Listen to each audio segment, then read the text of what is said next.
filmed like this in so long. This is giving me flashbacks to like my very first booktube channel, which nobody's gonna see ever. Hello everybody and welcome back to my channel. I hope you all are doing well. So as you've seen by the title of the video, today we are going to be talking about all of the books that I read in fall. Now technically fall isn't over yet because it doesn't end until like December 21st, but I feel like the second December starts, the fall season is over. Once it's December, it is winter. I'm gonna say that fall has ended and we're going into winter already. I have 14 books to talk about, which is crazy because I did like mathematical equations, and I also read 14 books this summer. So I feel like it is like on brand for me to read 14 books each season. So I feel like that's pretty good. I didn't do the math yet. Maybe I could do that real quick. How much that means that I would read in a year. So 14 times 4, right? Yeah, 56 books a year, which is kind of on par. I think I'm actually closer to like, I think I'm exactly at 60 books read for 2023, which my goal is to read 85 books because last year I read 80, so I was like, you know what, I'm gonna up that by 5. But anyways, so I read 14 books in this fall and I loved every single one of them. I feel like this fall season was just full of 5-star books. There were a couple that were like kind of iffy, but for the most part they were all 5, and I actually had like a couple 6-star books. I feel like these ones were just so good that they deserve a little extra star, and I feel like it would be fun one day to do a video about like my 6-star books that I've read. But anyways, most of these books, I only have like I have 2 physical books that I can hold up and show you, but the rest were either ebooks or from the library. So you're just gonna see little pop-up pictures on the screen. I was gonna be extra and download them on my Kindle, but I'm already like scrambling for time for this video, so I decided to not be extra and to not do that, but I'll probably do that for my winter reads. Long rambles aside, let's just jump right into what I read during this fall season. So we started off this fall season with a banger, and we read A Gathering of Shadows, and I absolutely adore this book. I gave this a 5 out of 5, no surprise there. I read A Darker Shade of Magic during the summer for a Besties in Books book club pick, and of course I had to follow up with the rest of the series because who would I be with just reading one book in the series? No, I had to read the whole thing, especially since Threads of Power came out in September. I was kind of like preparing for that in a way, so I decided to read the rest of the series, and I think this book was the one that I remembered the least about what happened, because like literally everything I was just like, oh yeah, totally forgot about this. Like I literally never read that book ever in my entire life, even though this is like my favorite series ever. There was like every single plot twist, I was shook to the core, and I just don't even remember any of that happening. So yeah, but that one was great. I loved it. Then I followed that up with The Conjuring of Light, and you may or may not know this, but this is actually my favorite book in the entire series, and this one was my first 6-star book of the fall season, and it's just so good. I actually did not read my physical copy because it got here a little bit later than I was expecting it to, and I already finished it on my Kindle by the time that it came in.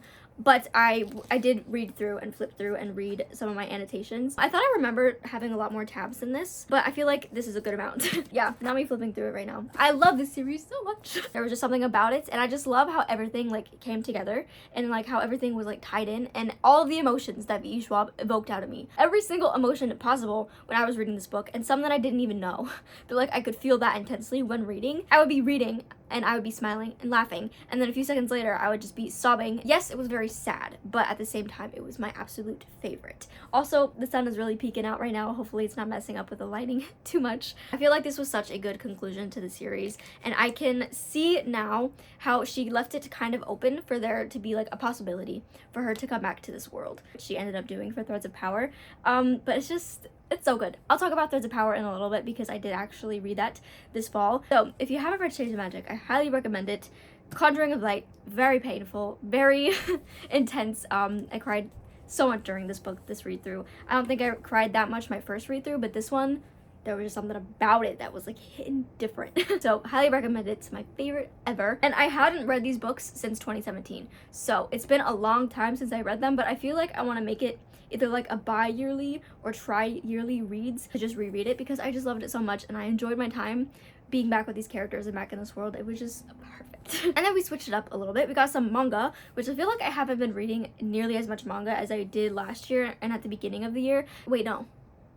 Last year, yeah.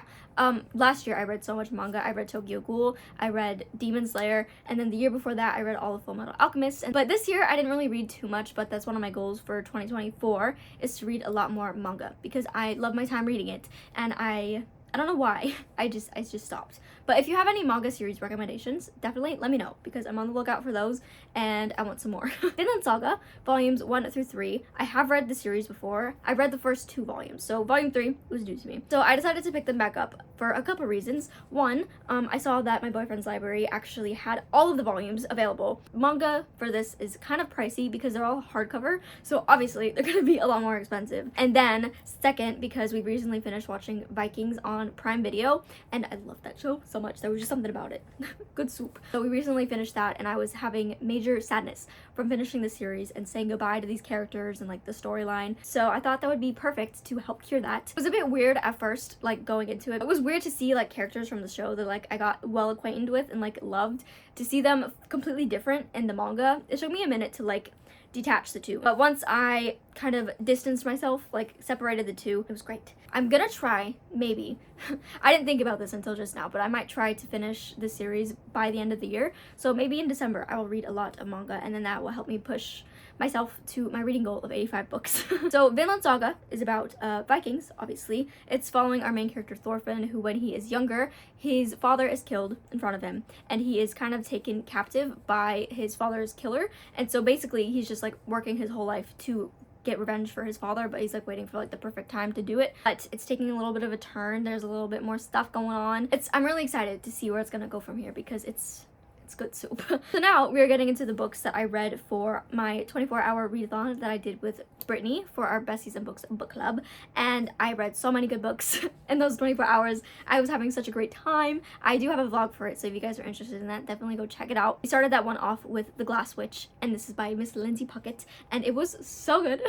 It was my first time reading from Lindsay Puckett, but I have been following her on YouTube for a while. It was her debut, and it was absolutely perfect. It was so good. I love the vibes. I love the main character. I love the representation in it. Like overall, it was just fantastically done, and I had such a good time with this book. I gave that 5 out of 5. Did not mention, but I gave Vinland Saga, the average is 4. And I love the magic system. I loved the spookiness. I feel like it's great for Halloween, but you could also still read it now if you want to. Like if you're still kind of sad that Halloween is over and that Halloween month just went by so fast, because this year has been positively zooming by, I recommend The Glass Witch, and also The Odds, which I will talk about in a little bit, because they're so good. There's just something to them. Next, I read a graphic novel, and that was Pumpkinheads. I gave this a 4 out of 5. I thought it was very, very cute, and I honestly don't really have too much to say about it, because I don't remember too much of what happened. Like I do, but like not really. I loved the art style, and I thought that the story itself was really cute. I liked the characters. I loved the atmosphere, and I can see why it's a staple for a lot of people for fall reading, because it just captures the fall atmosphere and the fall vibes perfectly. And I don't know how they did it, but like that book is fall. It was very cute, and I loved the art and the colors, and it was just like, it was perfectly crafted. This one was probably like my lowest rated book for the fall season. I don't know why, because I enjoyed it, but like there was just something about it that was like missing. That is Every Heart a Doorway, and so I give this a 3.5, which is still pretty good. 3 is still a good rating for me, but it took me a bit longer to finish this book than I expected. I did start it for the 24-hour readathon, but I didn't finish it in time, so I read it throughout the week following that. But I still think that it was a really good book. It was a lot different than anything that I've ever read before, and I didn't know like what I was getting myself into when I read it. So it took me a minute to get used to the writing style. It took me a minute to get used to the world, and like just in general I was really confused, because I was learning along with our main character, who she was like kind of new to this place. So I, like figuring out where all the doors went to, what all the different places were. It was a little bit confusing, but it was a fun time. I don't really remember too much about the specifics of the book, but I know that there was representation for a trans character as well as an asexual main character. So I really liked the representation of that in this book, and I want to continue on with the series, but I'm not really sure how many books are in it. I'm pretty sure there's like a lot more in it, but eventually I do want to continue on. Don't know when I'm gonna do that, but it is on my list of series to finish. We have another graphic novel. This one was so cute. I was planning on reading this one for the 24-hour readathon, but my hold at the library didn't come in on time, but I ended up reading it in one sitting when it did come in, because it was just so cute. That is Garlic and the Vampire. I give this 5 out of 5, no hesitation. It's so cute, so fun. I didn't know that there was a second one in this series, actually, and there's a third one coming out. I'm really excited to read more about this, our little garlic friend, and to just see what adventures that they go on, and it was just so cute. Garlic and the Vampire is about like a little group of vegetables that have been expelled to come to life by a lovely witch, and there are rumors of a vampire nearby, and they decide that garlic should go because vampires are allergic to garlic. So they send garlic, but garlic's very nervous. They overcome their fear, and then yeah, it's really cute. Following that, we have my next 6-star book of the fall season. Love this book so much. The Odds by Lindsay Puckett. I give this 6 stars and I love this one even more than The Glass Witch. There was just something about it. It was just like chef's kiss. I did talk about this book a lot more in a vlog. I'm not sure which one, but I'll put it in the cards if you want to check that out. Just something about this book that completely captivated me from the first page. Not to be dramatic or anything, but I feel like this is one of the best books I've read ever in my entire life. I love the scariness of the books. I love the characters, and I loved the writing style and the humor, and just like there were a lot of parts in the book where like the narrator would kind of like step back from the story and talk to the reader directly, and I feel like that's normally a really hard thing to do, but Lindsay Puckett was able to do it flawlessly, and it didn't take you out of the story. Like it like enhanced the story. There was a plot twist though at the end that caught me completely off guard. I had a physical reaction to it, like my body kind of like you know, like I had to distance myself for a bit because I was like, there's no way that I read this correctly. Did not expect that coming whatsoever. But I'm excited now to go back and reread and pick up on the things that I completely overlooked before that I know there was foreshadowing for this in there. I loved how Begonia's disability was explored and the conversations that they had surrounding it. I feel like it was so important, and I love the characters. I love Bass. He's so cute. Yeah. Overall, this is an amazing book. I highly recommend it if you're looking for a good spooky read. This one was a lot scarier than The Glass Witch. I was really scared at some points, but it was like a good scare. I like the scariness of it. And then this one was on my fall TBR, and I'm very happy. I feel like I got to a lot of stuff on my fall TBR. I'll have to go back and look. I really enjoyed this one. Love in the Time of Serial Killers. I gave this a 4 out of 5. I enjoyed it so much, and it was a lot different than I was expecting it to be. I was expecting it to just be like a girl on a dating app trying to find a boyfriend, but like being scared that everyone was a serial killer, which she was scared that everyone was a serial killer, but there was no dating app, and there was so much more substance to the story than I was expecting there to be, and it was a pleasant surprise, and I really enjoyed it. One of the things that I really enjoyed was our main character. She was forced to be back in her hometown where she didn't have the best memories or the best childhood, kind of like reminiscing on the person that she used to be and coming to terms with how she handled things in the past and how she would have handled it completely differently now. And she was trying to give herself grace for what happened because of everything that she was going through, but she's also trying to make it up to the people that she hurt during those times. And I love the conversations that they had about like the things that happened and just how open they were to like working through it. And they were like open with how they felt, and it was really good. And the cover is absolutely stunning. Love the pink. And then we have another manga, surprisingly, The Wandering Witch Volume 2, and I thought this was very cute. I don't really remember really anything from this manga specifically, but I remember having a good time. We learned more about Elena's past, and I'm excited to continue on it because I feel like it's a good like winding down slice of life, fun little witchy story, and it's just following like the tales of this witch as she travels. Love the magic in this, and it's a very fun, touching story. And then we have another manga. I was just saying I didn't read that much manga, but you know, we kind of got going. Spy Family Volume 10. I gave that a 3.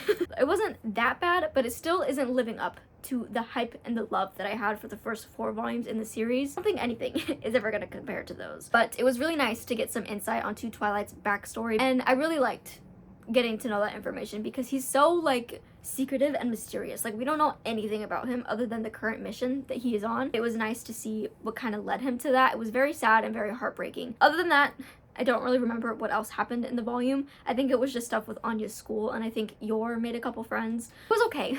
I liked it, but like it's still not living up to the first 4 volumes. That said, I think I'm still going to continue the series just because I'm kind of invested in these characters and just seeing how everything plays out. I'm not enjoying it nearly as much as I did when I first started it, but you know, that's okay. Next up, we have the star of the fall season, and that was Threads of Power by V.E. Schwab. This was my most anticipated release of the year. This was the only one that I was really like super duper excited for. Definitely lived up to my hype and expectations. I love this so much. I do have 2 spoiler-free vlogs up on my channel fully dedicated to this book. So if you guys are interested in seeing more of my thoughts and my reading journey surrounding this book, definitely go check them out. I had a great time. I think that this was the perfect continuation to Shades of Magic, and oh, why did you do that? Come on. Do you need anything, or are you just doing that to scare me? I literally felt my soul leave my body. Thanks. Just opened up so many new possibilities and so many doors for like things of stuff that can happen. I don't really know how to explain my thoughts surrounding this book. It's just a lot of mush. I don't know how I'm supposed to wait till the next book because I'm already like itching for new content. I'm grateful for this book, but like I'm really excited for the next one. But I'm so glad that this one did not leave off on a cliffhanger. I'm kind of expecting book 2 to end up on a cliffhanger if it's following the same pattern as Shades of Magic. So I love this book so much. I loved everything about it. And yeah, it's amazing. It's perfect. And I also annotated this like a mad woman. Oh. Oh. She used 3 em dashes in one paragraph. That was really funny. And then the last book that I read this fall was my most recent read, and it was actually our Best Season Books book club pick for the month of November, and that was The Charm Offensive. I had no idea what this book was about when I first started reading it. Like, absolutely no clue whatsoever, but I absolutely adored it. It's so good. I feel like it's so close to a 6-star. It's like a 5.5. So it's about like a reality show. There's like a lot more substance to it than just a reality show, and it's just I love the conversations that they had surrounding mental health and how supportive most of the characters were of all the other characters and their different struggles, and just letting them know that like it's okay to have these things and it's nothing to be ashamed of, and just like trying to help each other out as much as they can, and like making them realize that like their mental health is really important. And I loved Charlie and Dev's relationship. It was so good. I love their relationship so much. It felt so raw and authentic and realistic, and it was just everything to me. And I loved how much they cared for each other. I love how much they loved each other, and I just loved how much they supported each other as well, and how they really tried to be there for each other when they were struggling, but like also giving them the space that they needed and just like asking what they needed.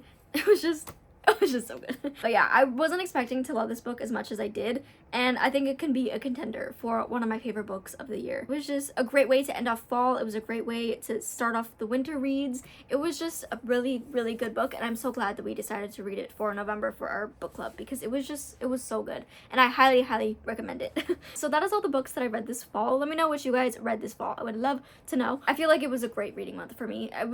It was perfect. If you made it to this point in the video, I love you so much. Comment down below some fall leaves emoji, because fall was almost over and I'm so sad. Fall was the best season, and I feel like it went by way too fast this year, but I'm glad that I had a good one, and I hope that you all had a good one too. All of my socials will be linked in the description as always, and I will see you guys in my next video. Take care of yourselves, and goodbye!